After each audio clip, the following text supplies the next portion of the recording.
జాతర సందర్భంగా ఇవాళ కొంతమంది నీలకంఠేశ్వర స్వామి నిర్వాహకులు అంటూ ఒక్కొక్క జాతరలో వ్యాపార దుకాణం దగ్గర నుండి గతంలో 1000 ఉంటే ఇప్పుడు 2000, గతంలో 2000 ఉంటే ఇప్పుడు 4000, గతంలో 8000 ఉంటే ఇప్పుడు 16000 అంటూ రెట్టింపు స్థాయిలో అక్రమంగా వసూలయ్యడాన్ని నిరసిస్తూ ఇవాళ భారత కమ్యూనిస్టు పార్టీ సిపిఐ పట్టణ సమితి ఆధ్వర్యంలో స్థానిక సోమప్ప కార్యాలయం ముందు ధర్నా కార్యక్రమం చేపట్టడం జరుగుతుంది.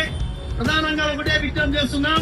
ఇవాళ సంబంధించి ఈ నీలకంఠేశ్వర రథోత్సవం గానీ ఈ యొక్క తిరణాలంటే రాష్ట్ర వ్యాప్తంగా ఎంతో పేరు ప్రఖ్యాతున్నటువంటి ఈ తిరణాల్లో కొంతమంది రాబందులు వ్యాపారస్తుల మీద పడి ఇష్టానుసారంగా బలవంత అక్రమంగా ఇవాళ వసూలు చేయడాన్ని మేము తీవ్రంగా ఖండిస్తున్నాం.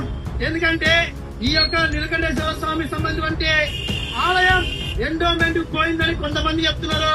లేదు ఈ యొక్క ఆలయం మా పరిధిలో ఉందని కొంతమంది చెప్తున్నారని చెప్పి ఇవాళ రకరకాలుగా పుంకాలుగా ఇవాళ చెప్పడం జరుగుతుంది.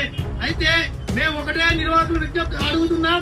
అయ్యా, మీరు సంబంధించిన నిర్వాహకులు మీరు వసూలు చేస్తానని చెప్పి ఏమైనా మున్సిపల్ అధికారులు చెప్పారా, లేకపోతే ఎండోమెంట్ అధికారులు ఏమైనా మీకు చెప్పారని చెప్పి ఈ సందర్భంగా భారత కమ్యూనిస్టు పార్టీ సిపిఐగా మేము సూటిగా మేము అడుగుతున్నాం. కానీ ఇవాళ మొత్తం కూడా ఎట్లుందంటే దొంగలు కలిసి ఊరు దోచుకునే పద్ధతిలో ఒక నినాదంగా ఇవాళ తిరునాళ్ళలో జరుగుతున్నటువంటి తీరును తీవ్రంగా మేము వ్యతిరేకిస్తున్నాం. ఎందుకంటే సుదూర ప్రాంతాల నుంచి పట్టలు చేత పట్టుకుని చిన్న వ్యాపారాలు చేసుకుని వచ్చినటువంటి చిరు వ్యాపారులను భయప్రాంతులు గురి చేస్తారా? మీరు డబ్బు కట్టకపోతే తక్షణమే ఖాళీ చేయండి, మిగతా వాళ్ళు వచ్చి ఇక్కడ దుకాణం పెట్టుకుని డబ్బులు కడతారని చెప్పే పద్ధతిలో ఇవాళ మాట్లాడడం అంటే చాలా బాధకరం. ఎందుకంటే గతంలో ఎప్పుడు ప్రతి యొక్క దౌర్జన్యం ఎప్పలేదు, శాంతిత పద్ధతిలో జరిగేది.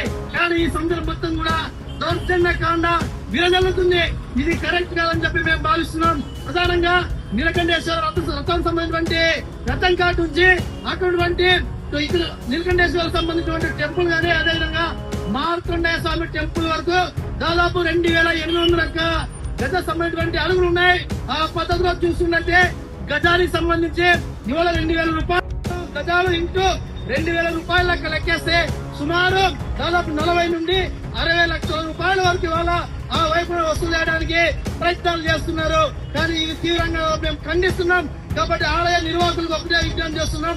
ఈ యొక్క ఆలయ నిర్వహణం సంబంధించి పేరుతో ఇవాళ మీరు వసూలు చేస్తున్నటువంటి డబ్బు ఆలయానికి చెల్లుతుందా, లేకపోతే ఎండోమెంట్ అధికారులకు చెల్లుతుందా, ఇక్కడ ఉన్నటువంటి మున్సిపాలిటీ చెల్లుతుందా అని చెప్పి సందర్భంగా మేము ప్రశ్నిస్తాం. కానీ కొంతమంది టీమ్ గా ఏర్పడి మా యొక్క సంఘానికి అని చెప్పి ఇవాళ పబ్లిక్ లో వసూలు చేయడం, పబ్లిక్ లో రిసిప్ట్ ఇవ్వడం అనేది కూడా చాలా దుర్మార్గం అని చెప్పి మనం భావిస్తున్నాం. కాబట్టి అలాంటి అక్రమ వసూలు పాల్పడుతున్న వారిపైన క్రిమినల్ కేసులు నమోదు చేసి వాళ్ళని అరెస్ట్ చేయాలని చెప్పి వాళ్ళ సిపిఐగా మేము డిమాండ్ చేస్తాం. భవిష్యత్తులో ఈ మళ్ళా మధ్య పెద్ద ఎత్తున ఆందోళన కొనసాగిస్తామని ఈ సందర్భంగా తెలియజేస్తూ ఈ యొక్క ధర్నా కార్యక్రమానికి సిపిఐ పట్టణ సహాయ కార్యదర్శి సమీవుల్లా గారు అధ్యక్షత వహించి ఈ కార్యక్రమాన్ని నిర్వహించాల్సిందిగా కోరుతున్నాం. అరికట్టాలి జాతరలో జరుగుతున్నటువంటి అక్రమ వసూలు వెంటనే సిగ్గు ఆలయ అధికారులు అంటూ వ్యాపారస్తులు ప్రాంతాలకు గురి చేస్తే అక్రమంగా వసూలు చేయడం అంటే సిగ్గు ఆలయ జాతరలో అక్రమ వసూలు వెంటనే అరికట్టాలి, జాతరలో వ్యాపారస్తుల నుంచి అక్రమ వసూలు వెంటనే అరికట్టాలి, జాతరలో వ్యాపారస్తుల నుంచి అక్రమ వసూలు వెంటనే అరికట్టాలి, జాతర పేరుతో అక్రమ వసూలు పాల్పడుతున్న వారిని వెంటనే అరెస్ట్ చేయాలి, జాతరలో అక్రమ వసూలు పాల్పడుతున్నటువంటి ఆలయ నిర్వాహకులు వెంటనే అరెస్ట్ చేయాలి, జాతరలో చిరు వ్యాపారస్తుల నుంచి అక్రమాలకు పాల్పడుతున్నటువంటి ఆలయ నిర్వాహకులు వెంటనే అరెస్ట్ చేయాలి, ఆలయ నిర్వాహకులు అంటూ అక్రమ వసూలు పాల్పడుతున్న వారిని వెంటనే అరెస్ట్ చేయాలి, ఆలయ నిర్వాహకులు అంటూ అక్రమ వసూలు పాల్పడుతున్న వారిని వెంటనే అరెస్ట్ చేయాలి, అరికట్టాలి, జాతరలో అక్రమ వసూలు వెంటనే అరికట్టాలి.